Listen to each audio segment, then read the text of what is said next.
이 중도라고 설명으로서 끝날 것이 아니라 이 중도가 뭡니까? 정견이 뭡니까? 라고 질문할 때 그것을 바로 우리가 실제 현상으로 이렇게 알아차릴 수 있고 내 체험을 해야만이 진정한 깨달음이고 그게 수행이라고 보는 거죠.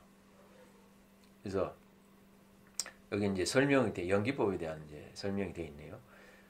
중도는 연기의 이치를 바로 깨달아 쓰는 것이다. 연기법은 이 세상의 모든 것은 인과 연에 의해 의한 결과다. 인연 과를 하잖아요. 우리가 인연이라는 건 다 연기적인 것을 설명하는 거예요. 그래서 불교는 이 연기를 떠나면은 뭐 안 되죠. 왜냐하면 부처님이 깨달은 진리 자체이니까. 그래서 부처님도 실제 이 연기법을 내가 이제 깨달았어요. 깨닫고 하신 말씀이 뭐냐면은 이 진리는 내가 만든 것이 아니다. 이 진리는 원래부터 있다. 다만 나는 이 진리를 내가 깨달았을 뿐, 알아차렸을 뿐이라는 거예요. 그래서 모든 것은 연기적으로 일어나는 현상 그 자체는 아까 얘기했죠. 시작과 끝이 있는 게 아니다. 어떤 조건과 연과 인연과에 의해서 나타나는 현상이지 그것이 어떤 시작이 있고 또 끝이 있고 그 절대 그렇지 않다. 이 우주 자체의 어떤 진리 자체는 그것은 원래 있었던 거지 내가 그걸 뭐 알아차렸다고 해서 내가 그걸 만들었다? 아니다. 그런 거죠. 그렇게 부처님이 연기에 대한 설명도 그렇게 말씀을 하셨어요. 그래서 이 세상은 한순간도 머물지 않고 변한다는 사실이다. 아까 제가 설명을 드렸죠. 이것을 알아차리는 것이 지혜이고 너와 내가 둘이 아니라는 사실.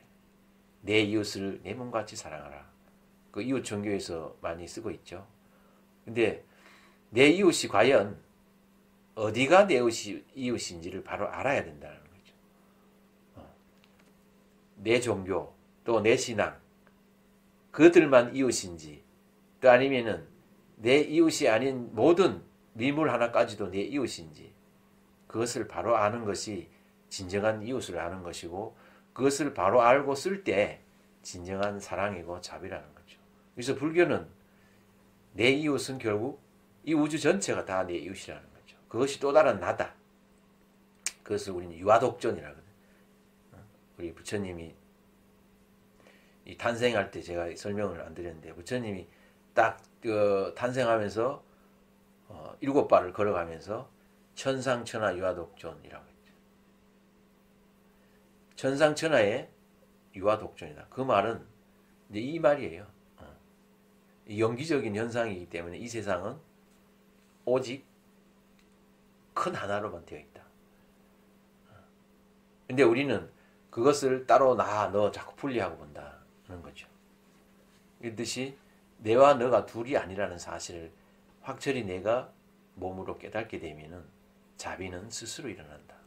그걸 자비라고도 하지도 않아요. 아까 얘기했잖아요. 내 몸이 내 왼손이 그렇게 힘들게 했다면서 네 수고했다. 그걸 자비라고 하나요? 아니잖아요. 그냥 당연한 거죠. 왜? 우주 전체는 또 다른 나이기 때문에 그것이 자비지. 어떤 카테고리를 정해놓고 요 안에 있는 것만 우리고 요 밖은 아니다. 그건 진정한 이웃이 아니죠. 그건 분별심이고 그건 어떻게 보면은 이제 중생 수자상들이라고 보는 거죠. 그래서 연기를 이해하는 방법에는 시공간적인 이해 방법과 물질과 정신적인 이해 방법이 있다. 시간적인 연기가 있고 공간적인 연기가 있죠. 제가 이렇게 박수를 쳤던 것은 어떤 연기에 속할까요? 물론 이것도 시공간은 동시에 작용하죠. 그래서 굳이 이제 뭐 시간으로 나눌 것이냐, 공간으로 나눌 것이냐. 이 자체는 공간이지만 내가 이 소리는 지금 있습니까? 라고 얘기한다면 이건 시간적인 거죠. 그래서 물질과 정신적인 이해. 그리고 물질이라는 것은 내 몸, 또 정신이라는 것은 아까 색수상식 얘기했죠. 내 정신. 이렇게 나눠서 설명할 수 있다. 물론 이런 것들은 이제 학문적인 이제 이론으로 설명을 하는 거죠.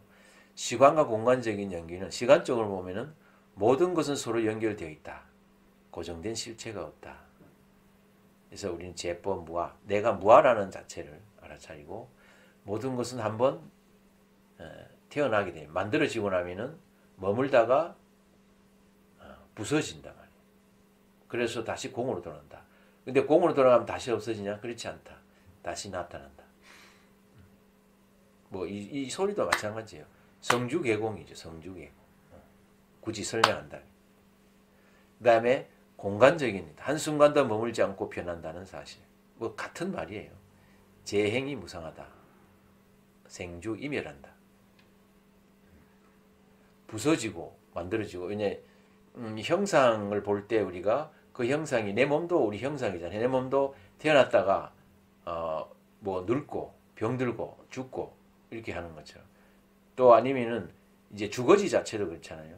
여기에 머물던 것이 저기에 머물 수도 있고 여기에 머물러 있다가 소멸하게 되는 거죠.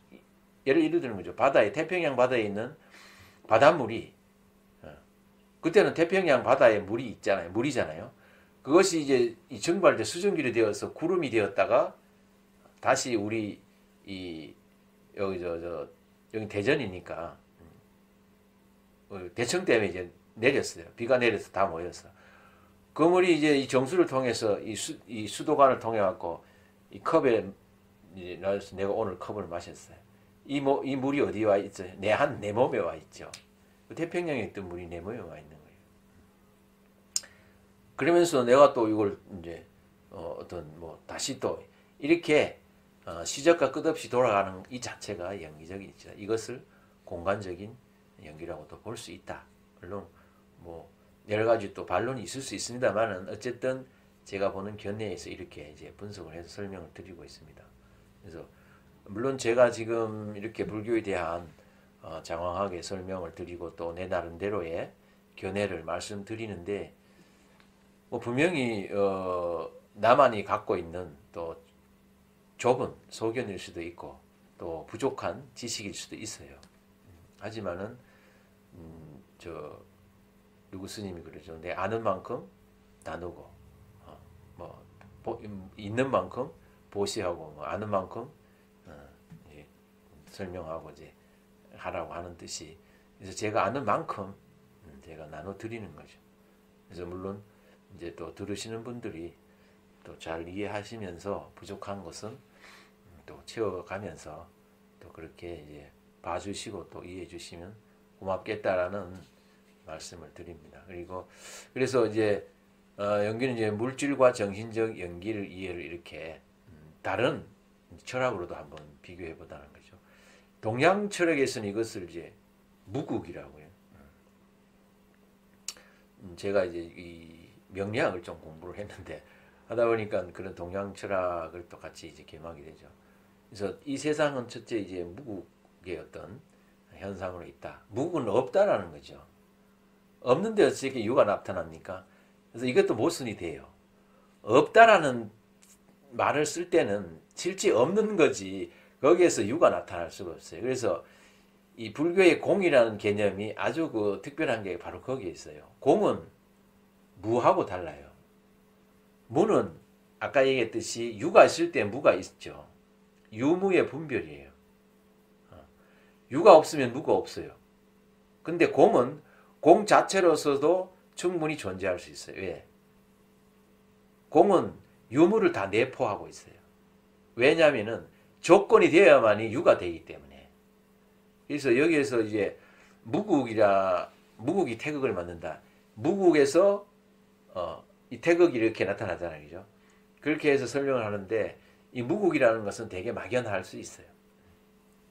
제가 공부하면서도 왜 무국 없는 데서 어떻게 나타나지라고 의문을 많이 가졌는데 그건 물론 나름대로 또 설명이 있겠죠. 하지만은 제가 지금 설명하듯이 오히려 무기가 아니라 공이었다고 한다면 훨씬 더 논리가 더 맞지 않았을까라는 제가 생각을 해요. 그래서 동양 철학에서는 모든 이치는 원래 무국에서 우리 천지창조도 사실은 거의 비슷해요.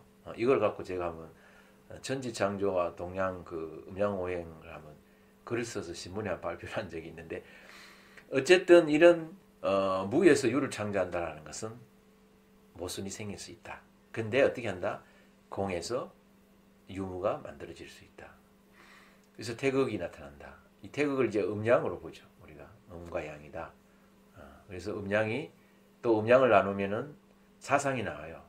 사상을 나누면은 8개가 나오고 8개를 또 음양으로 나누면은 64개가 나오죠. 그래서 우리 주역 64개가 바로 이런 데서 나오는 거예요. 그래서 중국의 어떤 이 수리 개념은 실제 서양에서 지금 뭐 나름대로 쓰고 있는 이진법, 우리 컴퓨터가 다 이진법의 원리잖아요, 그죠? 이 이진법 자체는 동양의 이 음양 사상에서 많은 영향을 받았다고 그래요. 제가 아는 지식으로는. 라이프니치가 아마 이진법을 이제 만들어서 이렇게 보고방구를 하는데 그 라이프니치의 친구인 부배 신부가 중국으로 유학을 와서 유학이 아니라 이제 선교로 왔죠.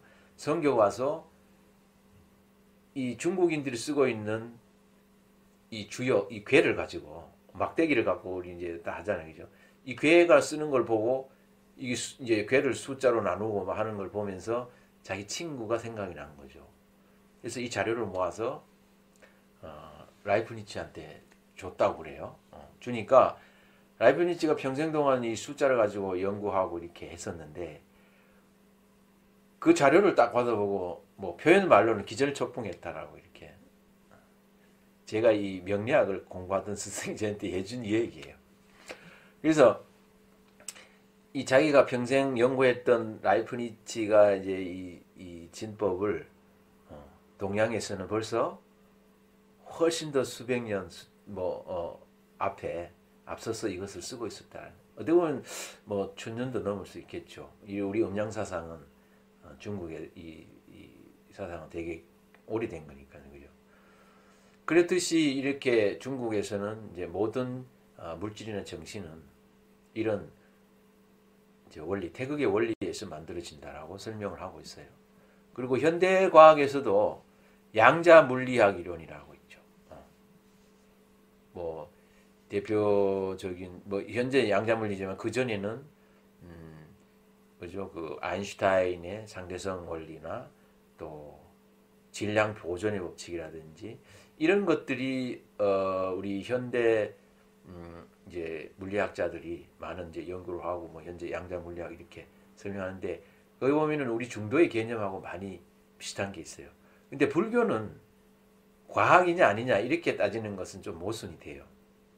불교는 과학적이에요. 하지만은 과학에 국한시키면 안 돼. 왜냐하면 과학으로 불교 자체를 전체 해석해낼 수 없어요. 그만큼 불교는 어떻게 불교 진리 이 자체는 과학성을 초월하고 있어요. 근데 과학성이 어떻게 보면 불교를 지금 계속 밝혀내고 있다고 보면 돼요. 그래서 이런 이론들이 현대 이런 양자 물리학 이런 것들이 우리 중도의 이론이나 연계의 이론 자체를 지금 많이 이해시키고 있는 거죠. 막연한 것이 아니고 이런 논리를 가지고 있구나. 불교에서 얘기하는 이 중도라는 진리 자체가.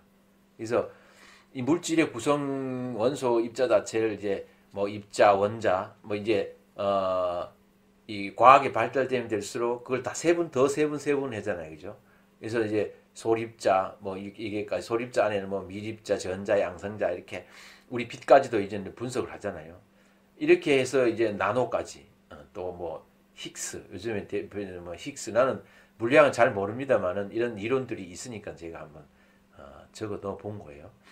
힉스는 모든 물질 이제 힉스가 어떤 거냐면은 이 물질이라는 자체를 계속 이렇게 쪼개고 보다는 어느 시점이 되니까 없어져요. 근데 그게 완전히 없어지냐면 그렇지 않겠죠. 그게 우리 공의 이제 실체거든요. 그래서 공에 대한 이론적 이해가 불교적으로 초기 아함 방등으로 이렇게 설명을 하는데 이 힉스의 그런 이론 자체가 불교에서는 초기 경전에서 하고 있어요.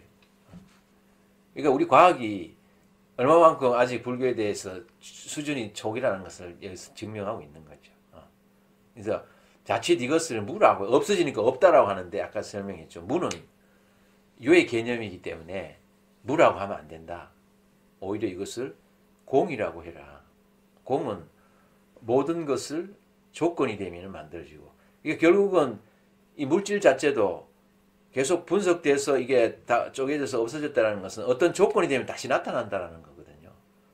이렇게 봐야지 이 물질이 없어졌다 이렇게 하면 안 된다. 왜냐면은 제가 아까 태평양 물을 바닷물을 비유했는데, 그 바닷물 자체가 이제 비가 되어서 나무에 들어갔어요. 그 나무가 성장해서 그 나무에는 무엇이 들어있다? 물의 요소가 있죠. 그 태평양 물이 수증기로 돼서 비로 돼서 없어진 게 아니잖아요. 다만 변화를 통해서 나무가 되어 있는 거예요. 이런 것처럼 연계 이론은 윤회 이론하고 또 연결이 되고 있어요. 그래서 불교는 윤회 한다라고 하는데, 지금 인도 그 종교들이 하고 있는 윤회설하고 불교에서 얘기하는 윤회는 좀 달라요. 근데 그걸 이제 혼돈하는데, 이런 얘기 이제 다음에 한번 해보겠습니다. 그렇게 해서 모든 이렇게 순환을 가지고 있다. 이렇게 이제 이해를 하시면 되겠는데, 이 진리 자체, 이 중도 진리 자체를 우리가 이제 수행을 통해서 깨달음 단계가 또 있어요.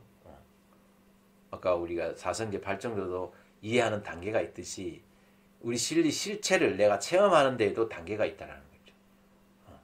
그래서 이 모든 진리 자체의 실체, 보이지 않는 그 논리 자체는 그것을 내가 체험하는 것을 이제 공의 실체 체험이라고 하는데, 이것을 최초에 우리는 내가 체험할 때 그걸 한 손씩 했다. 이게 우리 이 선불교에서 처음으로 이제 드디어 내가 선불교의 화두를 내가 바로 이제 한번 알아차렸다. 이런 뜻이라고 설명했죠. 그래서 이것을 알아차리고 나면은 또 공에 이제 그 실체에 매여서 너도 없고 나도 없고 다 이건 이제 없는 거 아니야?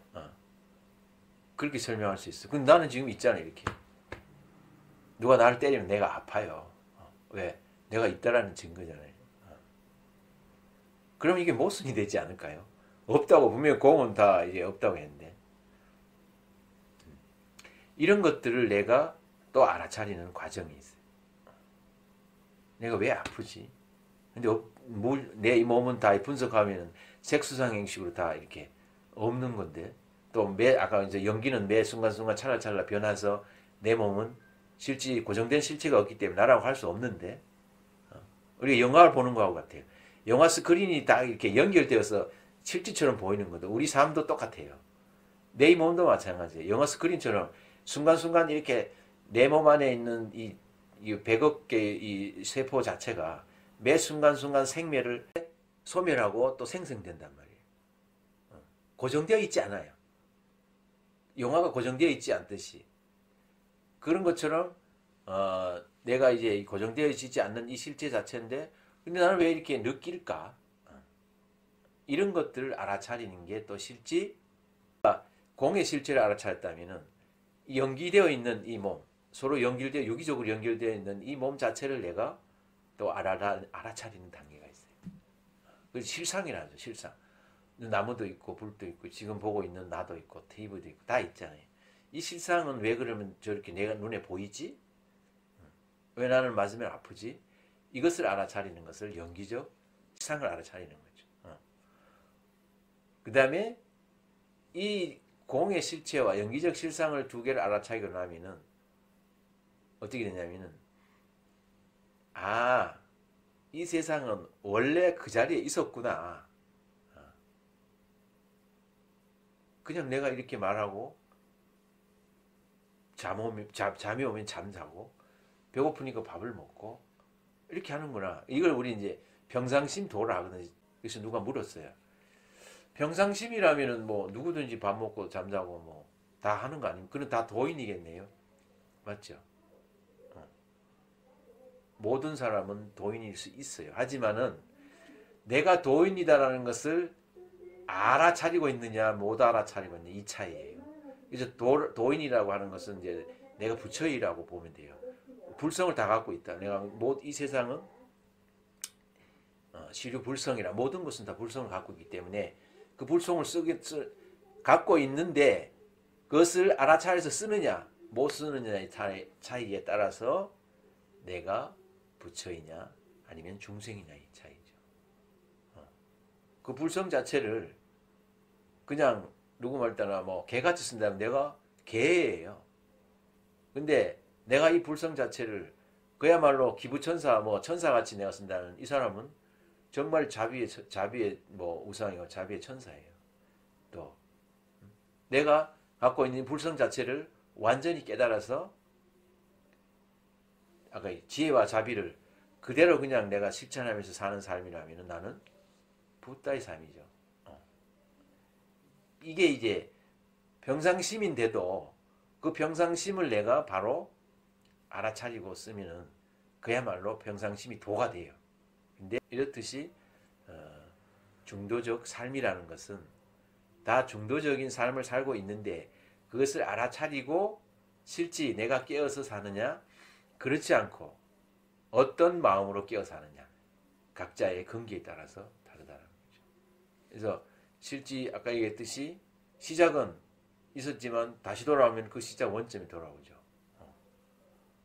그래서 이거를 무시무종이라는 시작도 끝도 없다. 중도의 진리 자체는. 그래서 현대 이 아까 뭐 물리학에서는 이것 질량 보존의 법칙이라고 이렇게 설명을 하고 있다.